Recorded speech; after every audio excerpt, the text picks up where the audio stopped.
ಒಂದು ಕಾಲದಲ್ಲಿ ಹಸಿರು ಹೊಲಗಳು, ನದಿಗಳು ಮತ್ತು ಕಾಡುಗಳಿಂದ ಆವರಿಸಿದ ಒಂದು ಸುಂದರ ರಾಜ್ಯದಲ್ಲಿ ಇಬ್ಬರು ಆತ್ಮೀಯ ಸ್ನೇಹಿತರು ಬದುಕುತ್ತಿದ್ದರು. ಅವರ ಹೆಸರುಗಳು ಧೀರ ಮತ್ತು ಸುಜಿತ್. ಬಾಲ್ಯದಿಂದಲೇ ಅವರು ಒಂದೇ ಶಾಲೆಯಲ್ಲಿ ಓದಿದ್ದು, ಒಂದೇ ಆಟಗಳಲ್ಲಿ ಭಾಗವಹಿಸಿ ಒಂದೇ ಕನಸುಗಳನ್ನು ಹಂಚಿಕೊಂಡಿದ್ದರು. ಅವರ ಸ್ನೇಹ ಇಷ್ಟು ಗಾಢವಾಗಿತ್ತು, ಗ್ರಾಮದಲ್ಲಿರುವ ಎಲ್ಲರೂ ಇವರು ಇಬ್ಬರು ಅಲ್ಲ, ಒಂದೇ ಮನಸ್ಸಿನ ಇಬ್ಬರು ದೇಹಗಳು ಎಂದು ಹೇಳುತ್ತಿದ್ದರು. ಸುಖದಲ್ಲೂ ದುಃಖದಲ್ಲೂ ಒಬ್ಬರನ್ನೊಬ್ಬರು ಬಿಡದವರು. ಒಂದು ದಿನ ಅವರು ತಮ್ಮ ಜೀವನವನ್ನು ಬದಲಾಯಿಸಬಹುದಾದ ಒಂದು ನಿರ್ಧಾರ ತೆಗೆದುಕೊಂಡರು. ದೂರದ ಒಂದು ಪಟ್ಟಣಕ್ಕೆ ಹೋಗಿ ವ್ಯಾಪಾರ ಮಾಡಬೇಕು ಎಂದು ತೀರ್ಮಾನಿಸಿದರು. ನಾವು ಒಟ್ಟಿಗೆ ಹೋಗೋಣ, ಒಟ್ಟಿಗೆ ಸಾಧನೆ ಮಾಡೋಣ ಎಂದು ಇಬ್ಬರೂ ಸಂತೋಷದಿಂದ ಪ್ರಯಾಣ ಆರಂಭಿಸಿದರು. ಪ್ರಯಾಣದ ಮಧ್ಯದಲ್ಲಿ ಒಂದು ದಟ್ಟ ಕಾಡು ಬಂದಿತು. ಆ ಕಾಡು ಶಾಂತವಾಗಿದ್ದರೂ ಒಳಗೆ ಏನೋ ಭಯಾನಕ ಅಡಗಿರುವಂತೆ ಅನಿಸುತ್ತಿತ್ತು. ಗಾಳಿಯ ಸದ್ದು, ಹಕ್ಕಿಗಳ ಕೂಗು, ಮರಗಳ ಅಲುಗು ಇವೆಲ್ಲವೂ ವಿಚಿತ್ರ ಭಯವನ್ನು ಹುಟ್ಟಿಸುತ್ತಿದ್ದವು. ಭಯಪಡಬೇಡ, ನಾವು ಇಬ್ಬರೂ ಇದ್ದೀವಲ್ಲ ಎಂದು ಧೀರ ಧೈರ್ಯ ಹೇಳಿದನು. ಸುಜಿತ್ ಸಹ ನಗುಮುಖದಿಂದ ತಲೆಯಾಡಿಸಿದನು. ಆದರೆ ವಿಧಿ ಬೇರೆದ್ದನ್ನು ನಿರ್ಧರಿಸಿತ್ತು. ಅವರು ಕಾಡಿನ ಮಧ್ಯಭಾಗಕ್ಕೆ ಬಂದಾಗ ಅಕಸ್ಮಾತ್ತಾಗಿ ಒಂದು ಭೀಕರ ಗರ್ಜನೆ ಕೇಳಿಸಿತು. ಕ್ಷಣಕ್ಕೊಳಗೆ ಅವರ ಮುಂದೆ ಒಂದು ದೊಡ್ಡ ಸಿಂಹ ಕಾಣಿಸಿಕೊಂಡಿತು.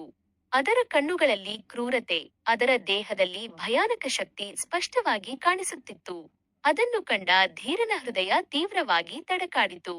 ಯೋಚನೆಗೂ ಅವಕಾಶ ಕೊಡದೆ ಅವನು ಹತ್ತಿರದ ಮರಕ್ಕೆ ಓಡಿ ಏರಿ ತನ್ನನ್ನು ಉಳಿಸಿಕೊಂಡನು. ಆದರೆ ಸುಜಿತ್ಗೆ ಮರಕ್ಕೆ ಏರಲು ಬಾರದ ಕಾರಣ ಅವನು ಅಸಹಾಯನಾಗಿ ನಿಂತನು. ಕ್ಷಣಾರ್ಧದಲ್ಲಿ ಅವನು ಒಂದು ಯುಕ್ತಿ ಯೋಚಿಸಿದನು. ಸಿಂಹವು ಸತ್ತವರನ್ನು ತಿನ್ನೋದಿಲ್ಲ ಎಂಬುದನ್ನು ನೆನಪಿಸಿಕೊಂಡು ಅವನು ನೆಲದ ಮೇಲೆ ಬಿದ್ದು ಉಸಿರನ್ನೇ ಹಿಡಿದು ಸತ್ತವನಂತೆ ಮಲಗಿದನು. ಸಿಂಹ ನಿಧಾನವಾಗಿ ಅವನ ಕಡೆ ಬಂದಿತು.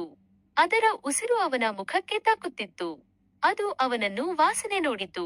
ಒಂದು ಕ್ಷಣ, 2 ಕ್ಷಣ, ಸಮಯವೇ ನಿಂತಂತೆ ಅನಿಸಿತು. ಆದರೆ ಸುಜಿತ್ ಚಲಿಸಲಿಲ್ಲ. ಅವನ ಧೈರ್ಯ ಮತ್ತು ಸಮಾಧಾನ ಅವನನ್ನು ರಕ್ಷಿಸಿತು.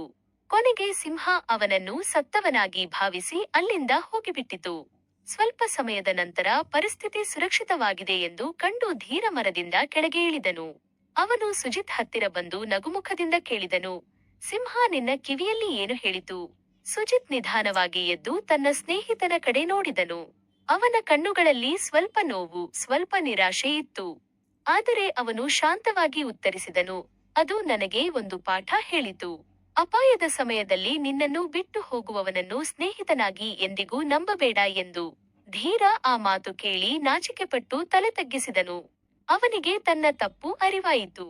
ಈ ಕಥೆಯನ್ನು ಹೇಳಿದ ನಂತರ ಬೇತಾಳನು ರಾಜ ವಿಕ್ರಮನಿಗೆ ಪ್ರಶ್ನೆ ಕೇಳಿದನು, ವಿಕ್ರಮ, ಈ ಇಬ್ಬರಲ್ಲಿ ನಿಜವಾದ ಸ್ನೇಹಿತ ಯಾರು? ರಾಜ ವಿಕ್ರಮಾದಿತ್ಯನು ಯೋಚನೆ ಮಾಡಿ ಉತ್ತರಿಸಿದನು, ನಿಜವಾದ ಸ್ನೇಹಿತ ಎಂದರೆ ಸಂಕಷ್ಟದ ಸಮಯದಲ್ಲಿ ಜೊತೆಯಾಗಿ ನಿಂತವನು. ಧೀರ ತನ್ನ ಪ್ರಾಣ ಉಳಿಸಿಕೊಳ್ಳಲು ಸ್ನೇಹಿತನನ್ನು ಬಿಟ್ಟು ಹೋದನು. ಅದು ಸ್ನೇಹದ ಲಕ್ಷಣವಲ್ಲ. ಆದರೆ ಸುಜಿತ್ ತನ್ನ ಬುದ್ಧಿ ಮತ್ತು ಧೈರ್ಯದಿಂದ ತನ್ನನ್ನು ಉಳಿಸಿಕೊಂಡನು. ಅವನು ತನ್ನ ಸ್ನೇಹಿತನ ಮೇಲೆ ದ್ವೇಷ ತೋರಿಸಲಿಲ್ಲ, ಆದರೆ ಸತ್ಯವನ್ನು ಹೇಳಿದನು. ಆದ್ದರಿಂದ ಧೀರ ನಿಜವಾದ ಸ್ನೇಹಿತ ಅಲ್ಲ. ವಿಕ್ರಮನ ಉತ್ತರವನ್ನು ಕೇಳಿದ ಬೇತಾಳನು ನಗುತ್ತಾ ಹೇಳಿದನು, ನೀನು ಮತ್ತೆ ಸತ್ಯವನ್ನು ಹೇಳಿದ್ದೀಯ ವಿಕ್ರಮ ಅಂತ ಹೇಳಿ ತನ್ನ ಚಿರಪರಿಚಿತ ರೀತಿಯಲ್ಲಿ ಮತ್ತೆ ಮರದ ಮೇಲೆ ಹಾರಿ ಹೋದನು. ಕಥೆಯ ನೀತಿ, ಮಾರಲ್: ಸಂಕಷ್ಟದಲ್ಲಿ ಕೈಬಿಡುವವನು ಸ್ನೇಹಿತನಲ್ಲ. ನಿಜವಾದ ಸ್ನೇಹಿತ ಎಂದರೆ ಅಪಾಯದಲ್ಲೂ ನಿಮ್ಮ ಜೊತೆ ನಿಂತವನು. ಬುದ್ಧಿ ಮತ್ತು ಧೈರ್ಯ ಯಾವಾಗಲೂ ಜೀವವನ್ನು ರಕ್ಷಿಸುತ್ತವೆ. ಪಾಸಿಟಿವ್ ಲೈಫ್ ನಾಲೆಡ್ಜ್ 333 ಚಾನೆಲ್ನ ವಿಡಿಯೋಸ್ ಇಷ್ಟವಾಗಿದ್ದರೆ ಲೈಕ್ ಮಾಡಿ, ಸಬ್ಸ್ಕ್ರೈಬ್ ಮಾಡಿ, ನಿಮ್ಮ ಸ್ನೇಹಿತರಿಗೆ ಶೇರ್ ಮಾಡಿ. ಧನ್ಯವಾದಗಳು.